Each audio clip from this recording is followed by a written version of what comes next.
नमस्कार। एक बार फिर आया हूं आप सभी से बात करने, खासकर देश के आदरणीय प्रधानमंत्री नरेंद्र मोदी जी से और उत्तर प्रदेश के मुख्यमंत्री बाबा योगी आदित्यनाथ जी से।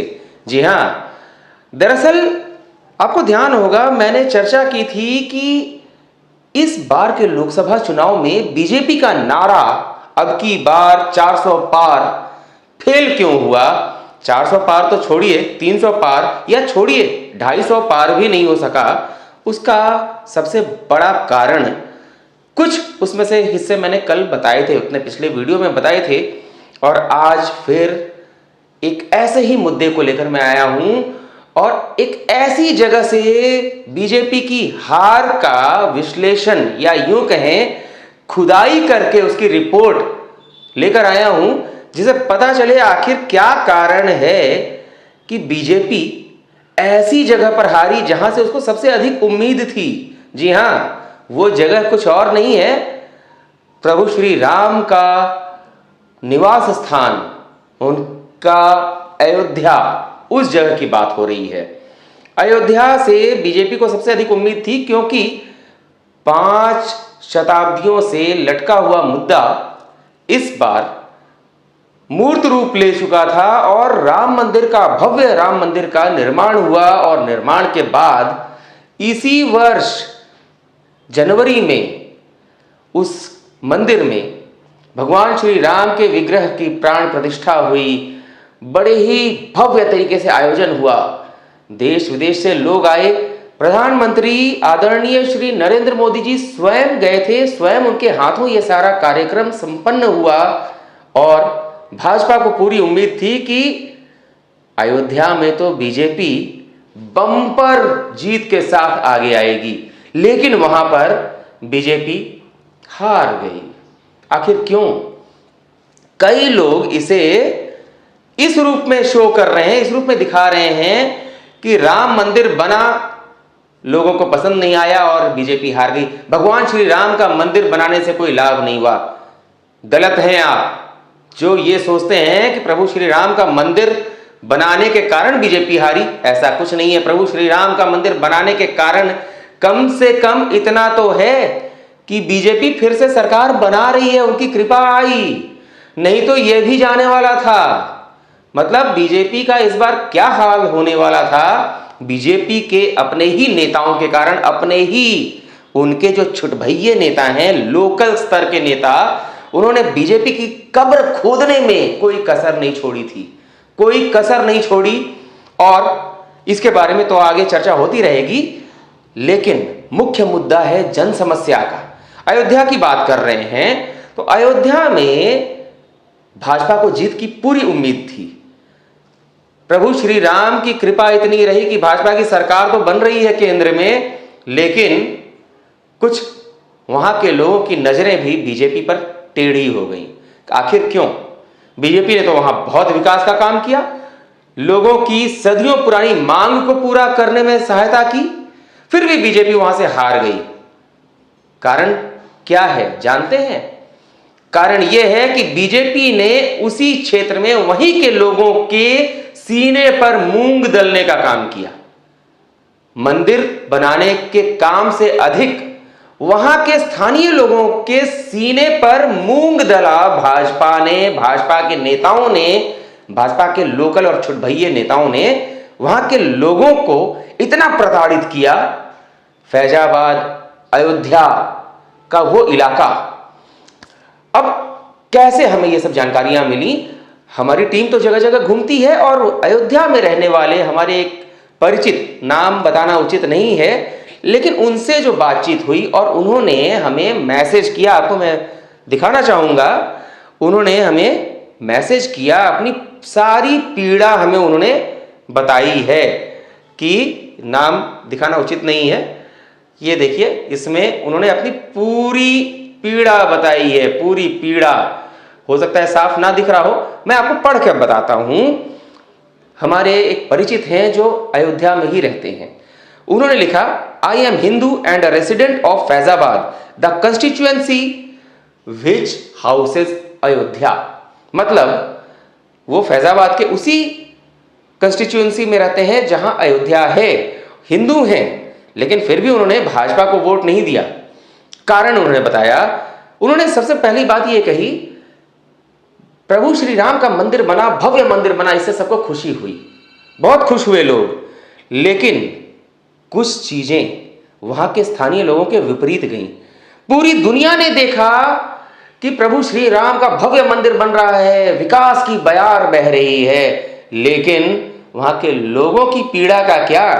इन्होंने जो बताया, हो सकता है कि वहां जो विकास का कार्य हुआ है आगे चलकर एक अच्छी दिशा में जाए, लेकिन वर्तमान परिस्थिति के अनुसार उन्होंने कहा इनका खुद का जो मकान है, घर जो है, वो राम पथ पर है, राम पथ पर इनका घर है, लेकिन समस्या ये हुई कि जब वहां के सड़क का चौड़ीकरण हुआ विकास के नाम पर, तो इनके घर का आधा हिस्सा, 8-9 मीटर सामने का हिस्सा पूरी तरह तोड़ दिया गया, ढहा दिया गया, ठीक है, बुलडोजर चला दिया गया। और इससे भी उन्हें आपत्ति नहीं थी, लेकिन वो ये चाहते थे कि कम से कम उसका मुआवजा तो सही मिले। उनका जीवन का एकमात्र साधन, उनके घर के निचले हिस्से में जो दुकान उन्होंने बना रखी थी, वो एकमात्र साधन था उनकी आजीविका का। उस दुकान को भी नष्ट कर दिया गया, खत्म कर दिया गया। और मुआवजा मिला उन्हें, मुआवजा मिला, ऐसा नहीं है कि फ्री में हुआ, लेकिन मुआवजा क्या था पता है? मात्र 5 लाख रुपए। उन्होंने कहा कि आज की महंगाई में, जहां कंस्ट्रक्शन कॉस्ट, बनाने का खर्च, जमीन का खर्च इतना ज्यादा हो गया, उसमें 5 लाख रुपए में मैं क्या कर लूंगा? मेरी आजीविका खत्म हो गई। यहां तक कि जो बचा हुआ हिस्सा था घर का, उसमें बालकनी तक बनाने की अनुमति नहीं थी, केवल एक खिड़की आप खोल सकते हैं छोटी सी, ठीक है। लेकिन ये इस चीज के कारण उनका मन दुखी हुआ बीजेपी से, मुख्य रूप से बीजेपी से। और तो और उन्होंने साफ साफ बताया, आसपास के लोगों से भी हमारी बात हुई, उस सड़क के आसपास कई टी स्टॉल थे, चाय की दुकानें थी, जनरल स्टोर्स थे, किराना दुकानें थी, वो रातों रात गायब हो गई, उन्हें तोड़ दिया गया, नष्ट कर दिया गया, उनके मालिकों को कुछ भी नहीं मिला, वे दर दर भटकने को मजबूर हो गए, पूरी तरह से खाली हो गए। कई लोग, इन्हें तो कम से कम 5 लाख का मुआवजा मिला, और 5 लाख का मुआवजा हालांकि ऊंट के मुंह में जीरा के बराबर है, कोई काम नहीं आया इनके, ना इनकी आजीविका के लिए, ना इनके मकान के लिए। लेकिन कई लोग ऐसे भी थे जो इतने भाग्यशाली नहीं रहे जिन्हें मुआवजा मिल पाया हो। अपना घर खोने के बाद भी, टूटने के बाद भी उन्हें मुआवजा नहीं मिला कई सारे लोगों को। कारण क्या था? कई लोगों का घर पूर्वजों की संपत्ति का हिस्सा था, उनके पास प्रॉपर डॉक्यूमेंट्स नहीं थे जो उनके पास होने चाहिए थे, और कानूनी अड़चन, तकनीकी खामियां बताकर जो मुआवजा उन्हें मिलना चाहिए था वो नहीं मिल सका। ऐसे बहुत सारे लोग हैं, जैसा कि लोगों ने बताया, बहुत सारे लोग हैं जिनका घर मकान चला गया, कुछ मिला नहीं, और वे सड़कों पर आ गए। दुकानदार, जिनका जीवन का, आजीविका का एकमात्र साधन उनकी दुकान थी, वो खत्म हो गई। और इतना ही नहीं, उन्होंने बताया कि सबसे बड़ी समस्या ये हुई कि वो स्मॉल जनरल स्टोर्स जो थे वो तो खत्म हो गए, चाय दुकानें खत्म हो गई, और लगभग पिछले साल 1.5 साल के दौरान वहां लगातार जो खुदाई का काम होता रहा, जितने भी तारें थी अंडरग्राउंड करने के लिए, और विकास के नाम पर, विकास की बयार बहाने के लिए जो खुदाई पर खुदाई होती गई, शहर की सड़क गांव की सड़कों से बदतर हो गई, कीचड़ वाली सड़कें हो गई। और साथ ही जब जब वो कीचड़ सूखा, धूल ऐसी उड़ती रही कि लोग उसी धूल को सांसों के माध्यम से अपने अंदर लेने के लिए मजबूर रहे। कोई सुनने वाला नहीं, कोई सुनवाई नहीं। जो भी ठेकेदार थे, जो भी भाजपा के नेता कार्यकर्ता वहां बढ़ चढ़कर हिस्सा ले रहे थे, किन्हीं के पास कोई योजना नहीं थी, कार्य योजना नहीं थी, अनऑर्गेनाइज्ड तरीके से सब काम हुआ। सबको, वहां के आम जनता को प्रताड़ित करके काम हुआ।